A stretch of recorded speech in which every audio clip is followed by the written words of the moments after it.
Muy buenas noches, bienvenido a su programa Acción Positiva. Estamos hoy solamente a 2 días de que estamos celebrando 194 años de vida independiente. Nos hemos ido ganando verdaderamente cada día esa independencia desde aquellos años en el 1821. Esto lo estamos viendo nosotros en lo que acaba de suceder en Guatemala. Hemos visto cómo el ciudadano salió a las plazas a lo largo y ancho de nuestro país a proclamar que ellos insisten en tener esa libertad, esa soberanía que radica en el pueblo. Y que obviamente la única forma de nosotros garantizar que tenemos un país como el que queremos es que los ciudadanos estemos conscientes, luchando por nuestros principios, que veamos nuestros derechos, que cumplamos nuestras obligaciones. Pero faltando pues tan pocos días para celebrar nuestro 194 aniversario, creo que nos podemos sentir contentos y satisfechos de que el pueblo de Guatemala sigue peleando todos los días por tener ese país independiente y digno que queremos. Esta noche quiero darle la bienvenida al doctor Fernando González Davison. Bienvenido, doctor. Es un gusto estar acá, doctor Francis Arredondo. Pues para nosotros el doctor González Davison es un amigo que ya nos ha acompañado en varias oportunidades anteriores. Es más, el año pasado, en referencia a esta misma época de la independencia, tuvimos el gusto de compartir con usted, doctor, y hablar un poquito sobre los hechos históricos, lo acaecido, todo un poco de las anécdotas de lo que han sucedido. El doctor González Davison es escritor muy reconocido. Él ha representado a Guatemala a cargo de sedes diplomáticas en diferentes países en el mundo y obviamente tiene una experiencia que compartirnos, la cual ya hemos tenido pues el gusto de tenerlo acá con nosotros. Voy a pasar a un trato más coloquial. Fernando, bienvenido a Acción Positiva. Muchas gracias, Francis. Un gusto estar aquí contigo. Bueno, pues antes de entrar en las cámaras, yo comentaba con Fernando el hecho de que ese tan bonito que sucede de irnos peleando nosotros nuestra independencia todos los días, ¿verdad? Labrando ese país que queremos. Pero Fernando, tal vez un poquito de historia que yo sé que tú conoces muy bien. Cuando el 15 de septiembre de 1821 se da esta situación en la cual hay una expresión popular, porque te acuerdas pues que doña Dolores Bedoya de Molina sale a la calle, apoya esa manifestación, hace alguna presión sobre quienes estaban deliberando y de ahí salimos nosotros diciendo adiós España, esta es una nueva organización. Pero analicemos, ¿qué somos el día ese que decimos que somos independientes? Bueno, ¿qué ente jurídico se constituyó? Bueno, realmente simplemente se hizo una independencia, una declaración de independencia, pero sin ningún cambio. No cambiamos, fue una declaración de independencia y así está escrita el acta de la independencia. Y quedó, por así decirlo, plasmado que un Congreso llegaría a redactar la Constitución, pero no se realizó. Un congreso que sería en 1823, me recuerdo que se le ponía una fecha. Pero no había fecha. Lo que sucede es que por intereses de la clase oligárquica de aquel entonces, se decide una anexión, pero no la toman las decisiones las autoridades políticas de la Capitanía General. Y hay que explicar qué pasó de 1820 a 1821. En 1820 hay un golpe de Estado en España y España se queda sin rey y queda a cargo de un grupo de militares muy conscientes de restablecer las Cortes de Cádiz. Y son esencialmente liberales. Van a poner un impuesto a la iglesia y a romper el monopolio comercial del que gozaban algunas familias españolas radicadas en México, en Guatemala y en otros lugares. el consulado de comercio era el que tenía el monopolio comercial de exportar e importar. Y la iglesia iba a perder el diezmo y estos el monopolio comercial. Se une el consulado de México con el consulado de Guatemala, Aycinena en Guatemala y otras familias patricias, para que no se concretice la República Centroamericana, por así decirlo, y se anexan, hacen todo lo posible en Centroamérica, porque los lazos son centroamericanos, para unirnos a México, que ya a fines de la declaración de Iguala y estaba más o menos dirigida en ese sentido, cuando todas las provincias centroamericanas empiezan a adherirse al plan de Iguala de México, es decir, de mantener la separación con España.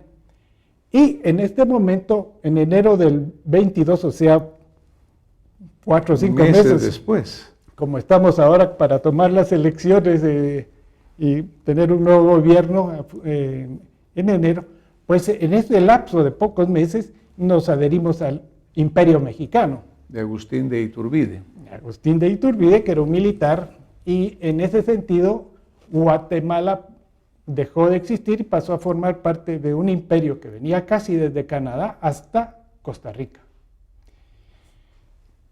Pero por razones internas, líos militares entre los militares mexicanos, se disuelve el imperio a mediados de 1823 y Guatemala y Centroamérica quedan libres de hacer lo que deseaban. Entonces, aprovechando aquel llamado de la independencia de 2 años atrás, de constituirse de llamar a un congreso, ahí tenemos nosotros el llamado a los centroamericanos y se reúnen en Guatemala a partir de julio los centroamericanos para redactar una constitución. 1823. ¿verdad? 1823, perdón. En 1823, en julio, se establece un triunvirato y en los meses estos, hasta diciembre, se dan las bases constitucionales para regir la constitución federal y la de cada uno de los estados que constituyen la federación. Y así se llamó primero, en julio del 23, Provincias Unidas del Centro de América, pero todavía estábamos en gestación. Ya en la constitución que se va a decretar en 1824 vamos a hacer la República Federal de Centroamérica. Ahora me recuerdo, Fernando, que dentro de estos movimientos estos deseos de libertad, por ejemplo, algunos de los primeros gritos de libertad en Centroamérica ocurren en El Salvador, aún antes de lo que pasa en Guatemala el 15 de septiembre. Pero también me recuerdo que cuando se da la anexión con el imperio de Iturbide, la cual no toma en cuenta al pueblo para nada, pero tampoco a las provincias. Y me recuerdo que, como dato curioso, El Salvador hasta viajan personajes del Salvador a Estados Unidos, a decir que ellos no quieren ser parte del imperio mexicano, sino que querían ser parte de Estados Unidos de Norteamérica. ¿Es así? Es así.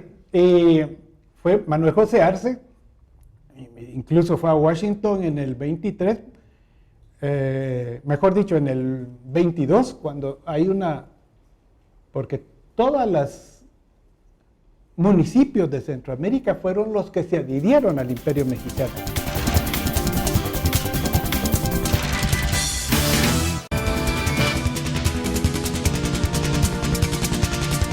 Porque todas las municipios de Centroamérica fueron los que se adhirieron al imperio mexicano. No fueron las autoridades de los estados o de las intendencias, sino los municipios. Pero el de El Salvador se decretó rebelde. Y por eso las tropas de Filísola, o sea, Filísola va a ser el general mexicano que va a sustituir a Gabino Gainza como capitán general de esta región, del imperio mexicano. Y va a atacar a El Salvador y los va a obligar. Pero en el ínterin ya ha ido Manuel José Arce a Washington con otros 2 salvadoreños para ser parte de la Unión Americana. Claro. Pero se quedan admirados el secretario de Estado americano y lo miran muy positivamente, pero no se concretiza. Y en eso pasa lo que fallece Agustín de Iturbide y se pierde esto, ¿verdad? Sí. Yo tal vez estoy trayendo todo esto a la plática aquí con Fernando por la parte de esto de la parte constitucional, ¿verdad, Fernando? Porque, a ver, nosotros sabemos que ya aún antes, en 1820, cuando tú mencionas lo que sucede en España, cuando hablábamos de la Constitución de Cádiz, don Antonio de Larrazábal había llevado un proyecto que tenía 117 artículos más un estatuto, en el cual fue como que la primera esbozo de una constitución centroamericana en aquel momento. Hago el apunte de lo que es la Constitución, porque nosotros sabemos que en el Estado de Derecho que nosotros queremos vivir, en el cual soñamos los guatemaltecos, obviamente la Constitución es fundamental. ¿En qué momentos históricos tú crees que es importante recordar de las constituciones que hemos tenido en Guatemala hasta la fecha? Bueno, para poner a nuestra teleaudiencia en antecedentes, tenemos que ver que el Imperio Español es un desbarajuste cuando nosotros nos declaramos independientes. Y esto vino por la invasión de Napoleón a España en 1808, que pone Napoleón a su hermano Pepe Botella como emperador, como rey de España. Entonces, esto va a crear en toda América del Sur toda una animadversión hacia el francés y se declara que no van a hacer ya más caso a Madrid y empiezan los primeros brotes de independencia, especialmente en América del Sur. Aquí algún brote va a salir en 1811 en Belén y en El Salvador, pero son gritos así de... ¿no? Porque ¿cómo es que vamos a estarle haciendo caso a un francés? Y hay una llamada a la vuelta del rey, tanto en México como acá. Y eso es lo que va a hacer en un momento dado, cuando Napoleón pierde y es expulsado de España con ayuda inglesa. En Cádiz se formó un enclave donde llegaron todos los delegados de las colonias para crear la Constitución de Cádiz. Una constitución tanto para España y que iba a sentar las bases de las constituciones democráticas, por así decirlo, liberales en todas las colonias de España. Y ahí llega Larrazábal con su proyecto para Guatemala. Para la Capitanía General de Guatemala, así como otros llegaron. Pero sabemos bien que cuando llega el rey español, de nuevo, cuando pierde Napoleón la guerra en España, llega Fernando VII otra vez a gobernar y manda al carajo la Constitución, que aquí mando yo, dice. Aquí la única Constitución soy yo. Y entonces derogó la Constitución de Cádiz y todas las cuestiones que habían hecho las colonias de América Hispana.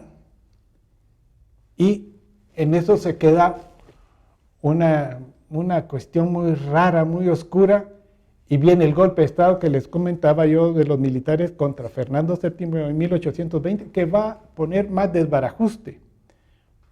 Como les decía, le quita el monopolio a los comerciantes, Aycinena y compañía, para Guatemala, y al mismo tiempo le quita el diezmo a la iglesia, porque es liberal. Entonces se une la iglesia y la oligarquía para hacer esta independencia conservadora. Que pues uno no cambia mayor cosa, no hubo nada. Cambio, no hubo ningún cambio. Claro. Ahora, dentro de todo esto, pues nosotros vamos viajando en el tiempo, sabemos pues que después